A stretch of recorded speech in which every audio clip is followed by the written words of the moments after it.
Depuis les millénaires, on a fait la guerre pour des territoires. La plupart des batailles ont été brutales et sanglantes. Toujours, on a cherché à prendre l'avantage en inventant de nouvelles armes. La révolution technologique du XXe siècle a apporté avec elle de grandes innovations et encore plus de carnage. On cherchait avec acharnement l'arme définitive.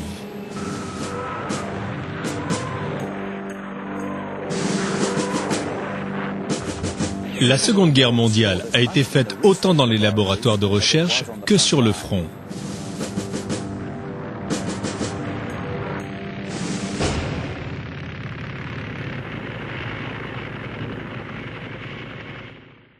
Puis enfin, ce fut le succès. Le 16 juillet 1945, le désert du Nouveau-Mexique, aux États-Unis, fut illuminé par l'explosion d'une bombe atomique.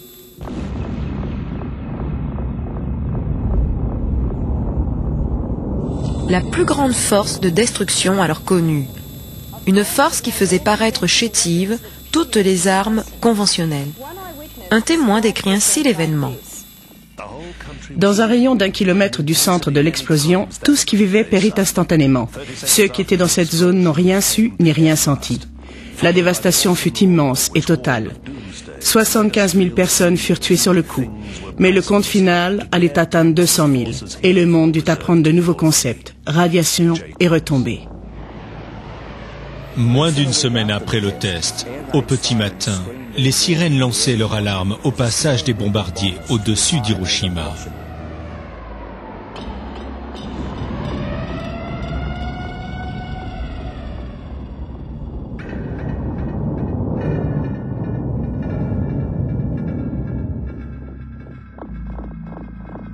Dans un rayon d'1 kilomètre du centre de l'explosion, tout ce qui vivait périt instantanément. Ceux qui étaient dans cette zone n'ont rien su, ni rien senti. La dévastation fut immense et totale. 75 000 personnes furent tuées sur le coup, mais le compte final allait atteindre 200 000.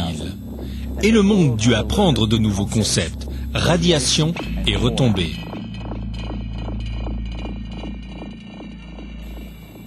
Il y a 2000 ans, la puissance de Dieu se montra d'une autre manière. C'était peut-être une nuit comme celle-ci, mais pas loin d'ici, à Bethléem, une lueur plus vive apparut dans les cieux. Dans la petite ville de Bethléem, le Dieu Tout-Puissant s'est révélé. Non pas comme un être destructeur, mais quelqu'un qui pouvait tout remettre en ordre, car c'est à Bethléem que Jésus, le Fils de Dieu, est né. Chez les anciens philosophes, beaucoup croyaient que l'histoire était faite de microcycles. Et vers le commencement de l'ère chrétienne, ils commencèrent à attendre quelque chose. L'âge d'or allait revenir d'une manière ou d'une autre. En fait, un grand leader viendrait restaurer le monde comme il devrait l'être. Et ceci chez les païens, dans le monde des gentils. Mais bien sûr, c'est chez les Juifs que l'idée du Messie s'était développée de la façon la plus frappante. À cause des prophéties de l'Ancien Testament et à cause du fait que les Juifs se sentaient opprimés comme jamais auparavant.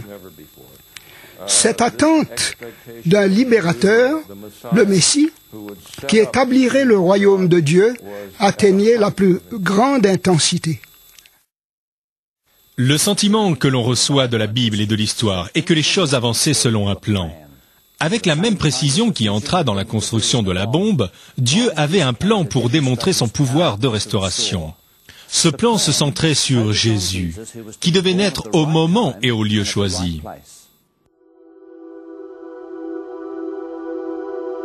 Il n'y a pas besoin d'être un génie pour comprendre que nous vivons dans un monde plein d'ennuis. Des ennuis que nous nous sommes attirés sur nous-mêmes. Pensez seulement à l'environnement, à la façon dont nous traitons les querelles et au nombre de familles que nous déchirons. Pas de doute, nous avons des problèmes.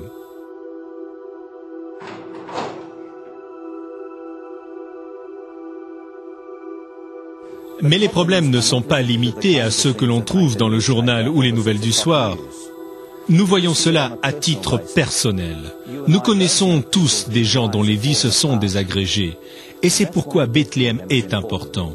À ce moment-là, Dieu commença à rebâtir le monde, une vie à la fois. Jésus comprenait que c'était là son rôle. Dieu, en effet, n'a pas envoyé son Fils dans le monde pour juger le monde, mais pour que le monde soit sauvé par lui. Un descendant de David, le fils de David, viendrait les délivrer de leurs bourreaux et leur apporter la victoire sur leurs ennemis et établir ce qu'ils appelaient le royaume de Dieu. L'apôtre Paul a beaucoup à dire sur la marche du monde et à la remise en ordre de nos vies. Ces lettres contiennent des intuitions de valeur. Une de ces lettres était adressée à l'église d'Éphèse. Voici le site de ce qui fut le grand port d'Éphèse. Ce n'est plus qu'une ruine, mais ce fut autrefois une cité florissante, un port important, où se trouvait une des 7 merveilles du monde, le grand temple d'Artémis ou Diane. Ce théâtre en ruine nous donne une idée de la dimension de la ville. Il pouvait recevoir 25 000 spectateurs.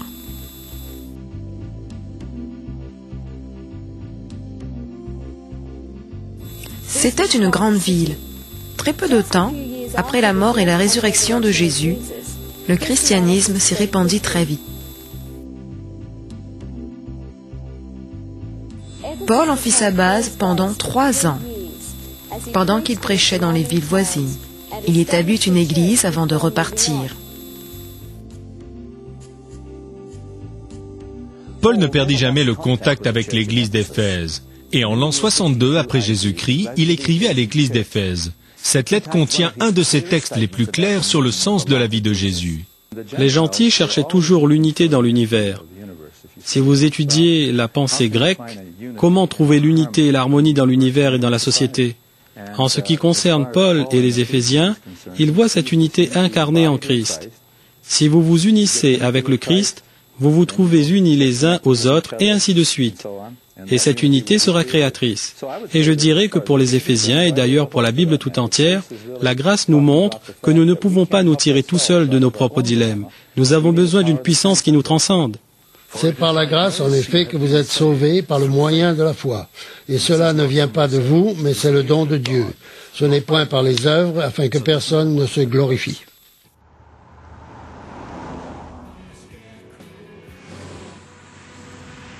Imaginez que vous avez roulé vite, exprès ou non. Peu importe. Vous avez fait de la vitesse et vous avez enfreint la loi. Et maintenant, vous avez les lumières de la police qui brillent dans votre rétroviseur. Vous vous arrêtez. Vous savez que vous êtes en tort. Le policier le sait aussi. Et vous faites déjà un calcul mental sur ce que ça va vous coûter et vous vous demandez où vous allez trouver l'argent. La grâce, c'est quand le policier met la main dans sa poche et paye l'amende.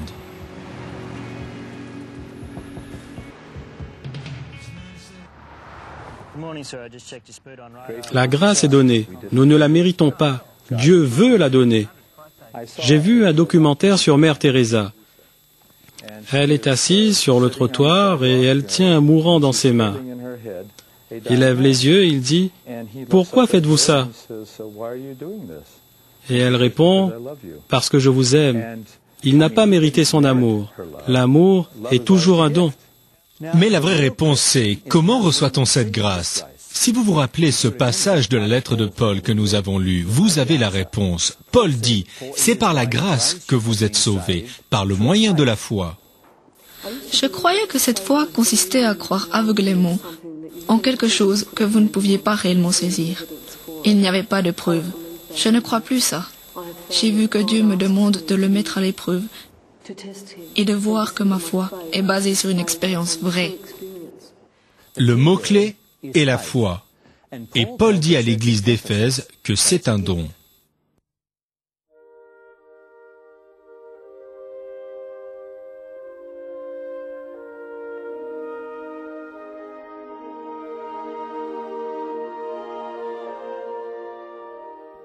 Il y a presque 500 ans, dans la calme ville universitaire de Wittenberg, un moine, presque inconnu, causa un choc qu'on ressent encore aujourd'hui.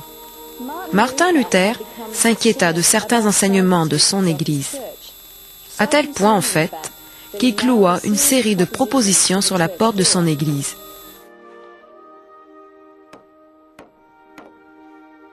Ce n'était pas inhabituel. La porte de l'église était un tableau d'affichage et il comptait avoir un débat sur ces questions. Au lieu de cela, ces propositions furent imprimées et répandues dans toute l'Allemagne. On dit que c'est ce qui a commencé la Réforme, qui a divisé l'Europe et la chrétienté en deux camps, le catholicisme et le protestantisme.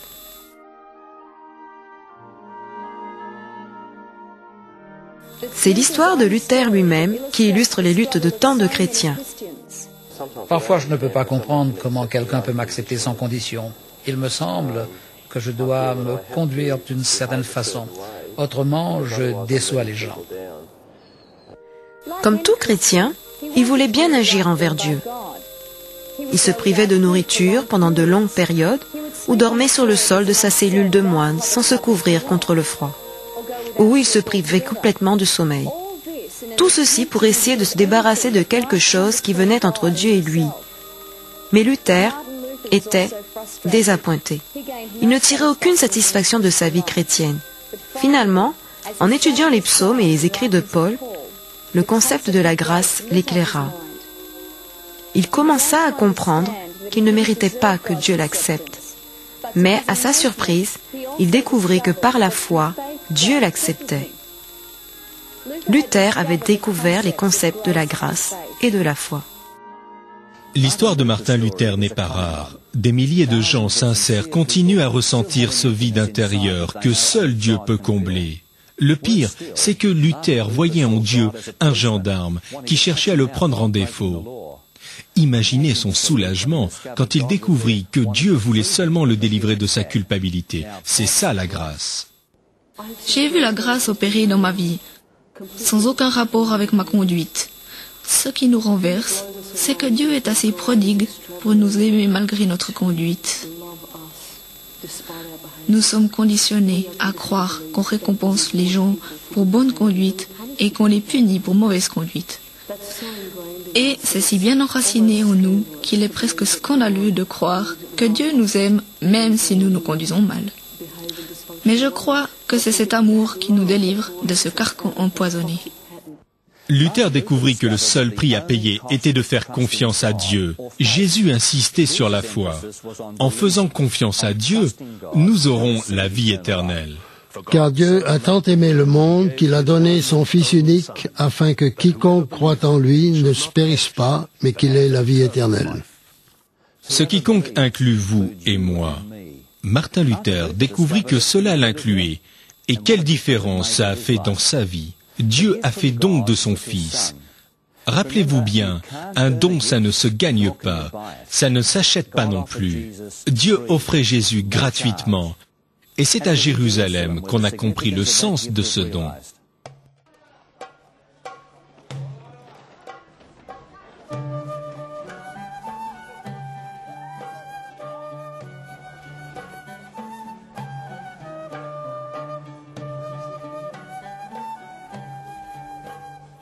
Un peu plus de 30 ans après sa naissance, Jésus, monté sur un âne, entra dans Jérusalem. Ce fut une entrée triomphale. Le peuple l'acceptait comme leur Messie et leur roi. Quelques jours plus tard, il était mort. Personne ne sait vraiment où s'est passée la crucifixion, mais cet endroit semble très possible. Le corps de Jésus a dû être placé dans une tombe comme celle-ci. Mais l'exaltante réalité de cette histoire, c'est que, où qu'elle se trouve, la tombe de Jésus est vide. Ce qu'il faut se rappeler sur la mort de Jésus, c'est que ce n'est pas un accident. Elle faisait partie du plan. La même précision qui présida à sa naissance se retrouve dans sa mort. Simplement, Dieu agit parce que nous, les hommes, nous avons un problème. Nous sommes imparfaits. La Bible appelle ça le péché. Dans la lettre aux Romains, Paul contraste le premier pécheur avec Jésus.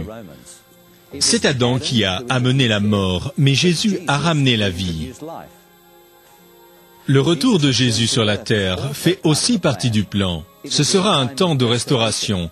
Le mal sera détruit, les tombes s'ouvriront et Dieu va rectifier toutes les erreurs de l'humanité.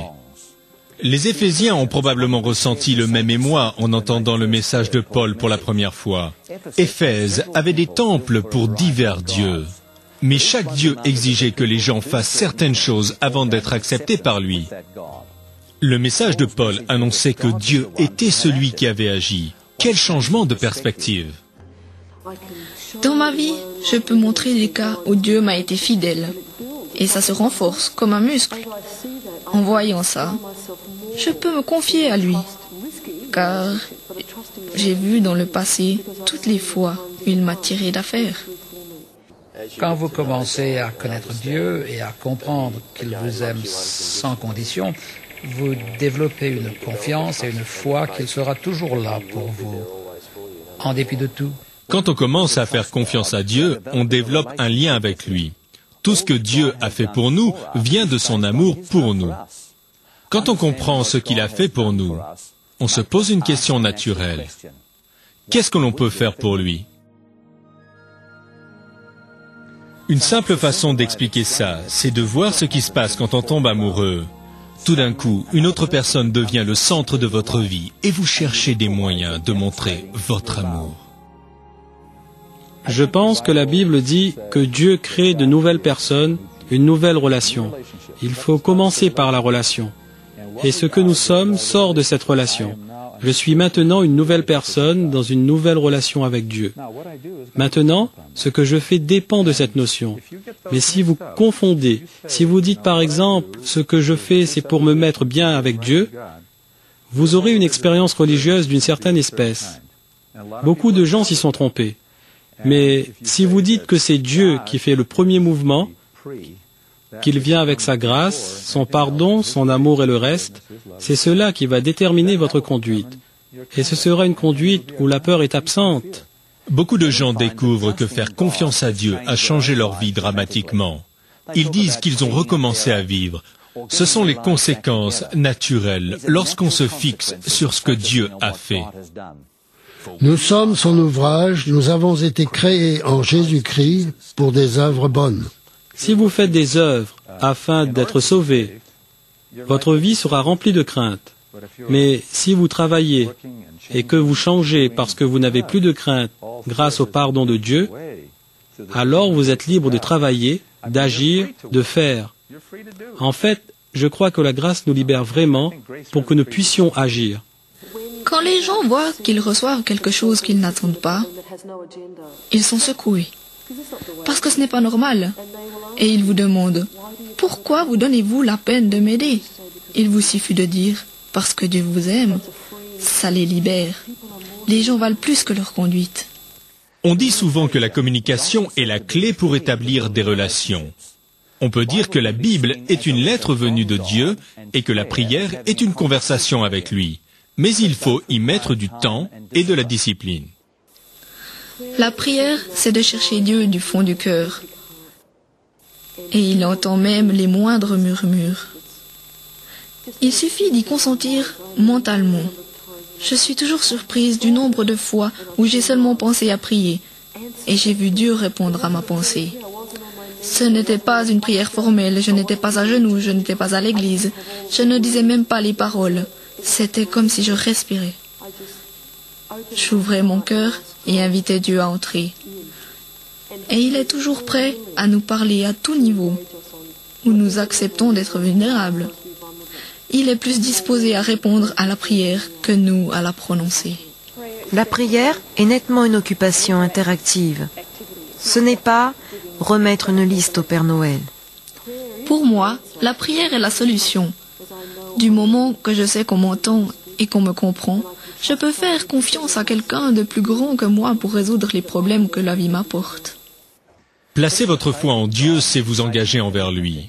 Ce n'est guère différent d'être marié à quelqu'un. Si vous ne vivez pas comme si vous étiez marié, la relation est en danger. Si vous ne travaillez pas à garder une solide relation, elle est en danger. Dans ce cas, ce n'est pas que Dieu va vous tourner le dos, mais on pourrait s'apercevoir que c'est nous qui lui avons tourné le dos.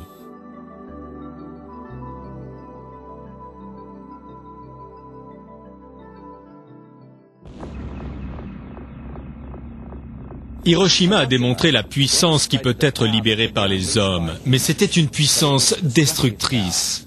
À Bethléem, il y a 2000 ans, Dieu a lâché sa propre forme de puissance, celle de donner.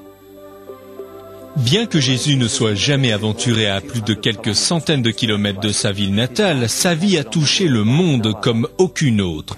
Il est venu montrer comment était Dieu. Et nous a révélé un Dieu qui se soucie de la race humaine. Il a vécu sa vie à fond et a souffert la mort que nous méritons.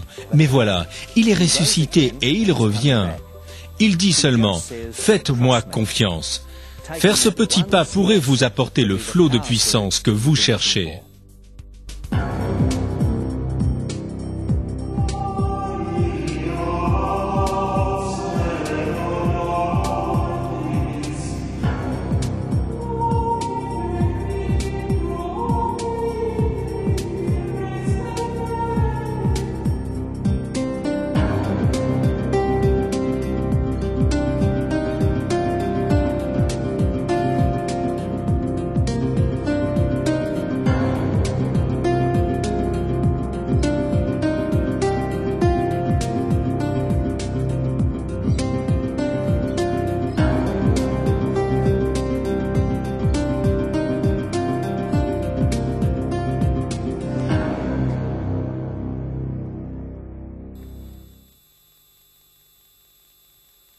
Voilà, nous avons étudié quelques questions intéressantes au cours des 8 programmes passés. Je voulais vous dire un mot sur ce programme et sur ce qu'il signifie.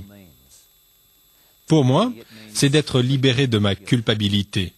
Cette culpabilité peut nous mener à des actes nuisibles et éroder notre paix intérieure. Demandez à un psychiatre. Ça peut même détruire la chimie de notre corps. Beaucoup de gens se sentent coupables et imparfaits et ne se croient jamais tout à fait à la hauteur. Certains mélangent ça dans leur vie religieuse, mais j'ai atteint un grand tournant quand quelqu'un m'a montré cette citation. « Si nous reconnaissons nos péchés, nous pouvons compter sur la bonté de Dieu. Il nous les pardonnera et ôtera notre culpabilité. » Ça veut dire que je peux remettre à Dieu n'importe quelle faute. Il promet de me pardonner et de me regarder comme si je ne l'avais jamais commise. Je n'ai pas besoin de gagner son amour, il m'aime tel que je suis. Ce fut une grande révélation pour moi. C'est comme de remettre le compteur de ma vie à zéro. Admettons-le, nous faisons tous des fautes, mais maintenant je peux aller vers Dieu pour être pardonné. Ça me laisse libre de continuer sans me sentir perdant. Je peux oublier le passé et compter sur le succès. Ça me donne le désir de pardonner aux gens et de les accepter sans condition, comme je veux le recevoir de leur part. N'avons-nous pas tous besoin de ça dans nos familles, nos relations, notre travail ou sur la route? Je voulais donc vous encourager à parler de votre vie à Dieu. Avant de grimper dans votre lit ce soir, puis-je vous suggérer que vous parliez à Dieu et que vous lui demandiez de vous accepter tel que vous êtes? Ce qu'il y a de bien, c'est qu'il le fera. J'aimerais vous apporter mon soutien dans votre décision en vous envoyant un livre qui rendra Dieu très réel dans votre vie. Il est gratuit et sans obligation. Eh bien, bonne chance, et je reviendrai quand la recherche reprendra.